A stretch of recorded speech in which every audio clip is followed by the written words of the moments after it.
Usually there's the high-pitched screaming, Matt, that goes on. Now, I don't mind the screaming, but it's kind of nice to have the fellas in here, That's too. right. Lots of testosterone going on in here tonight. The Fruitort football team who got a big win joining us. That's right. Welcome to a special playoff edition of 13 On Your Sidelines. Man, have we got a show for you tonight. Highlights from action-packed playoff games all over, and a look ahead to 5 huge games tomorrow. And, of course, in the house, as we mentioned, you guys can give it up for yourselves, the Fighting Trojans of Fruitort. Yeah! And as coincidence would have it, time for our game of the week. Fruitort taking on the Pioneers of East Grand Rapids. Fellas, feel free to cheer. Let's get to the highlights. Wait, before we do, I stumbled across a great stat. Did you know that since 1960, East Grand Rapids has the 7th best winning percentage in the state of Michigan? All right. And Fruitort, believe this, guys? You guys are 149th in the state. But you know what? Well, the only thing that matters is tonight's battle of the unbeaten, so let's get to it and get ready for some points. East's going to go to the air. Tom Cook, a little bit too high, and this guy had a busy night. Mike Langlois. I realize it's Mark Langlois starting out with a huge night with the pick, running it back inside the 20. Then watch the effort here. Langlois breaking tackles. Is he going to be denied? I don't think so. Touchdown, Trojans, 2-pointer after a penalty made it 8-zip. Late in the first, Langlois on the run. This time, ball comes loose. What happened there? Pioneers recover. He'd have to do something big to make up for it. And that'll set up Cook to Mark Eldersveld. And Langlois had this thing, but Eldersveld took it away. 8-6 Trojans. It's 12-8 East. When Cook hit Eldersveld again, another great catch. All of a sudden, East up 18-8, but just before the half, well, here goes Langlois. Taking off. This time he's going to bust loose for 45 yards, going down the far side. Now remember how this play looks. We're going to see an instant replay in a minute. 18-15 at the half. Pioneers coming out running, but you know who's really running tonight? Langlois. Over 250 yards, 5 touchdowns. That's a career for a lot of guys. Look at this run. He's gone 61 yards. Looked like a replay of that one a minute ago. Fruitort takes the lead. They would never give it up. Coach Wilson says, well done, boys. Then still in the third, John Drew Pendell on a quarterback keeper. Spinning around, getting in. How do you pronounce his first name? John Andrew. John Andrew. Trojans win 42-30.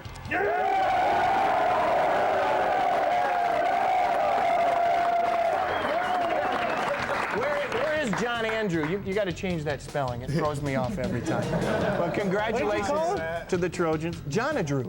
That's what it looked like to me. Well, it does look a little Okay. fun. Yeah. The Trojans win. They head to the state semifinals next week. Coach, when we talked on the field, Coach Steve Wilson here right now, you told me, Tim, we will see you in the studio tonight. You had a good feeling about this team, didn't you? You bet. This is a great team. They got great heart. It's one of the closest knit teams we've ever put together at Fruitort. And these guys deserve to be 12-0 and playing in the semifinals next week. All right, I'm going to pass this microphone right down here to Mr. Langlois.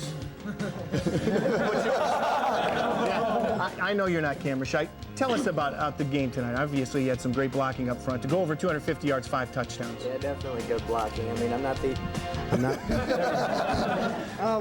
there's 10 other guys out on the field that are responsible for my scores just as well as I am. I don't know what else to say. Well, let's check it out because, Coach, obviously you guys did a great job, didn't they, Matt, of shutting down? Yeah, defensively, you guys shut down the big man Grady.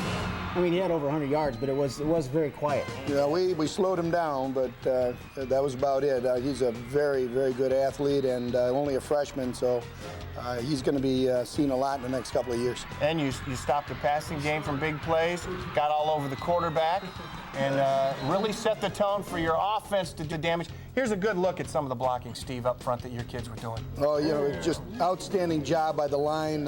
You know, they've really done a nice job all year, and the backs have gotten a lot of credit, but you can't have kids make runs like that without line up front. You've probably had some great individual performances in your years there at Fruitort.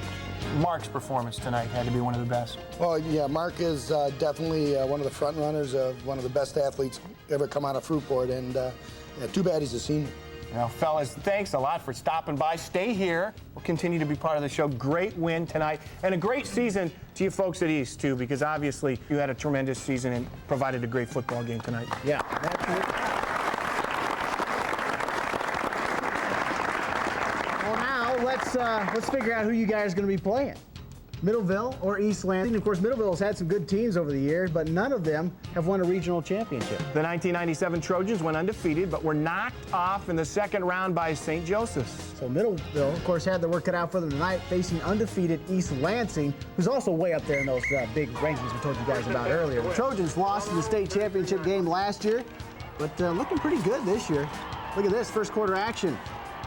Antoine, this is Coopersville. This is you know Coopersville going. Let's go ahead and pick it up because that's Joe Roper, who always seems to score touchdowns.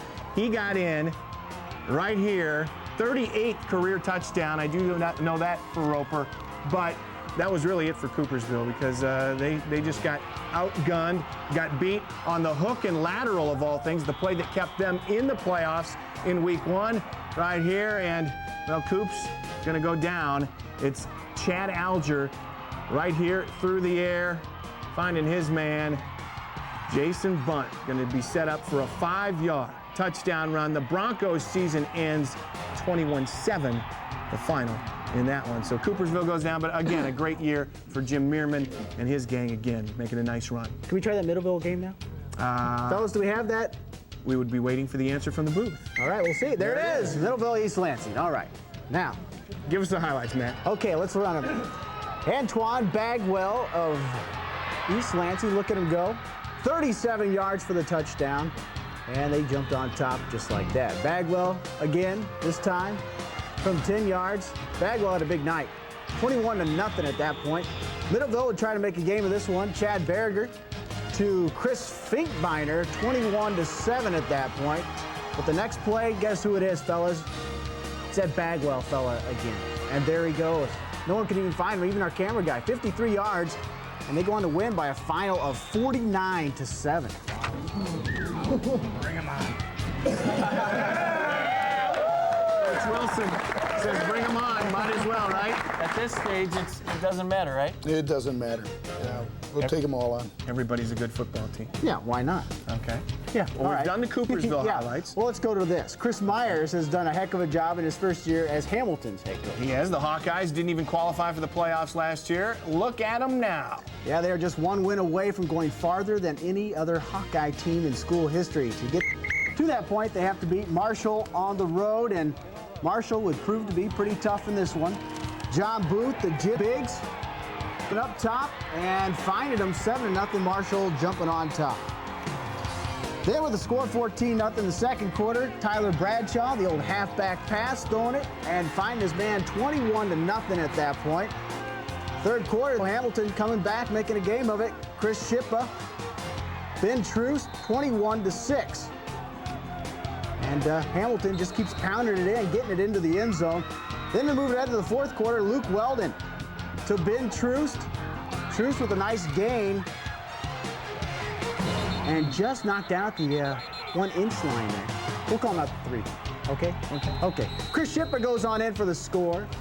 21-14. They had one last chance, but the Mighty Hawks come up short as they go down tonight by a final of 21-14. Yeah, I feel like we ran out of time. very disappointed for these group of seniors this year, but proud as heck of them, and so is the whole community of Hamilton. All right, don't forget you can check out all the scores from across the state and the playoffs on our website. Just go to WZZM13.com, click on 13 on your sidelines logo, and go to the top of our homepage. You'll also find playoff brackets that you can print.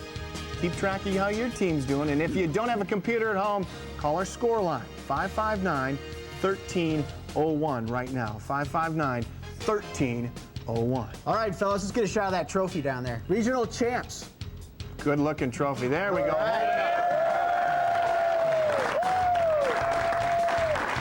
Congratulations, Fruitort Trojan. Thanks for stopping by, and we'll see you next week against Eastlands.